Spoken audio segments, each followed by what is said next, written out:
Hello friends, ये video के अंदर हम बोनस के रिगार्डिंग बहुत सारे जो मिथ है उसके बारे में भी डिस्कस करेंगे। बोनस शेयर से क्या क्या एडवांटेजेस हो सकते हैं उसके बारे में भी डिस्कस करेंगे। मैं आपको एग्जांपल के फॉर्म में समझाऊंगा और बहुत नॉर्मल लेमैन की लैंग्वेज में समझाऊंगा कि सबको पता चल सके।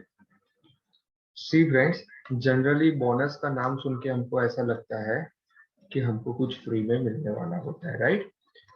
ठीक है, तो आज ये सारी चीज हम डिस्कस करके बताते हैं कि एक्चुअली में क्या होता है बोनस शेयर के अंदर। मान लो मैं रिलायंस इंडस्ट्रीज लिमिटेड की बात कर रहा हूँ।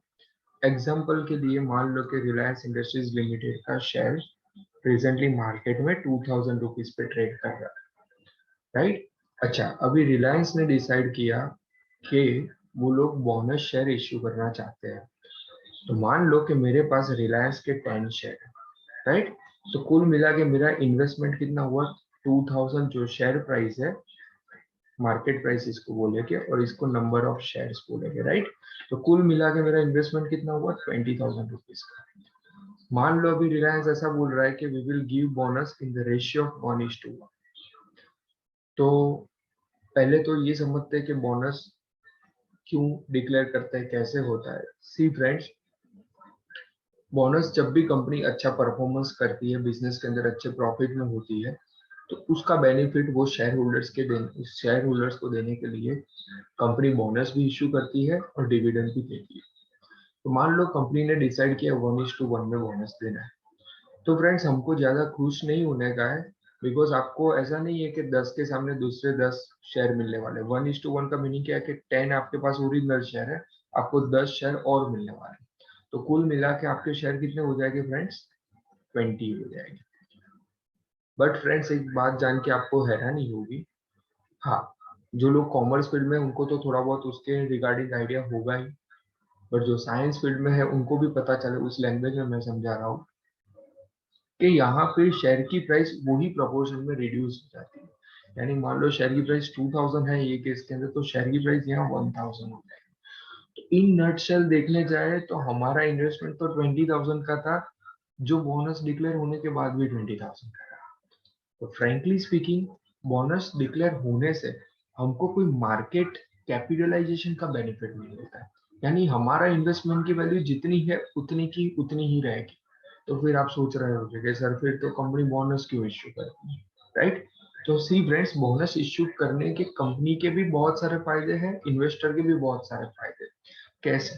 तो फ्रेंड्स, बोनस इश्यू होता है तो आप समझो कि एक मार्केट में एक पॉजिटिव इम्पैक्ट आती है कि भाई कंपनी अच्छे परफॉर्मेंस दे रही है, that's why they are declaring bonus. उसकी वजह से शेयर की डिमांड बढ़ती है, बराबर? और obviously share market demand and supply के रूल पे ही काम करता है, बराबर? और मार्केट में ये शेयर की प्राइस और बढ़ना स्टार्ट हो जाती है। अच्छा, दूसरा ये फायदा होता है कि जो इन्वेस्टर 2000 रुपीज इन्वेस्ट नहीं कर सकता, आज वो शेयर की प्राइस 1000 होने की वजह से उसमें इन्वेस्टमेंट करेगा, राइट? तो समझो कि मेरे पास मान लो 1500 रुपीज ही है और मुझे रिलायंस का शेयर लेना था, तो पहले पॉसिबल नहीं होता बिकॉज शेयर की प्राइस 2000 थी, बट अभी 1000 होने की वजह से आज मैं एंट्री लूंगा। तो इस तरह से बहुत छोटे छोटे इन्वेस्टर्स भी इस ये शेयर को खरीद पाएंगे और अगेन बाइंग प्रेशर बनेगा, और बाइंग प्रेशर बनने की वजह से अगेन शेयर की प्राइस इंक्रीज होगी। तो सबसे पहला फायदा ये है कि डिमांड एंड सप्लाई के रूल के हिसाब से देखोगे तो शेयर की प्राइस रिड्यूस होने की वजह से नंबर ऑफ बायर्स बढ़ते हैं, और बायर्स बढ़ने की वजह से शेयर की डिमांड बढ़ती है। शेयर की डिमांड बढ़ने की वजह से शेयर और प्राइस पे आपको ऊपर जाता हुआ देखने को मिलेगा। तो सी फ्रेंड्स, अगर कंपनी बोनस नहीं देती तो आपने एमआरएफ कंपनी का नाम सुना होगा, तो उसका शेयर करीबन 90,000 टू 1 लाख में ट्रेड कर रहा है। 80,000 टू 1 लाख के अंदर, क्योंकि वो कंपनी कभी भी बोनस नहीं देती। बट एक्चुअली देखने जाए, हम इंफोसिस की बात करें, इंफोसिस की मान लो प्राइस कितनी होगी? 1500 होगी। तो क्या आपको क्या लगता है कि इंफोसिस से बेटर एमआरएफ? हाँ, दोनों अपनी जगह पे बेटर है, बट क्या मार्केट कैपिटलाइजेशन के हिसाब से दोनों सेम है? नहीं। एमआरएफ से कई गुना ज्यादा इंफोसिस बड़ी कंपनी है। क्योंकि इंफोसिस क्या करता है कि जैसे ही शेयर की प्राइस 1500 2000 का, या तो कोई उनका टारगेट होगा कि ये प्राइस पे पहुंच जाते हैं, इमीडिएटली कंपनी बोनस दे देती है, यानी फिर से शेयर की प्राइस आधी हो जाती है, या 1:1 की जगह कोई और रेशियो में देती है, और फिर से बोनस देने के बाद शेयर की प्राइस फिर से बढ़ना स्टार्ट होती है, फिर से बोनस देते हैं, जबकि हमारे बोनस नहीं देता है, इसीलिए उसकी प्राइस कितनी हो गई है, 90,000 80,000 1 लाख के करीबन चलती रहती है। यस और नो। तो एक डिमांड सप्लाई रूल का फायदा यहाँ मिलता है इन्वेस्टर। दूसरा फायदा मिलता है कि मान लो बोनस शेयर की वजह से, दूसरा तो ऐसा होता है कि कोई भी डिविडेंड जो डिक्लेयर होता है ना, वो कंपनी की फेस वैल्यू पे, सॉरी शेयर की फेस वैल्यू पे डिक्लेयर होता है। मान लो रिलायंस के शेयर की प्राइस फेस वैल्यू 10 रुपीज है, बराबर, और कंपनी डिक्लेयर कर रही है मान लो 150% डिविडेंड, तो 15 रुपीज डिविडेंड हुआ।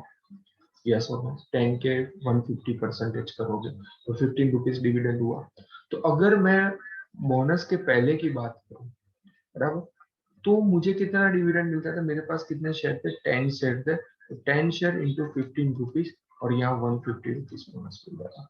बट अब के बोनस के बाद अगर यही की यही चीज कंपनी करती, अगेन 150% डिविडेंड देती, तो 20 शेयर है ये बार मेरे पास, और इसकी वजह से मुझे 300 रुपीज मिलेगी। तो कुल मिला के यहाँ डिविडेंड के अंदर तो definitely I am getting the benefit, subject to bonus के पहले कंपनी जो रेट पे डिविडेंड देती थी, वो रेट पे अभी के अभी कंपनी डिविडेंड दे।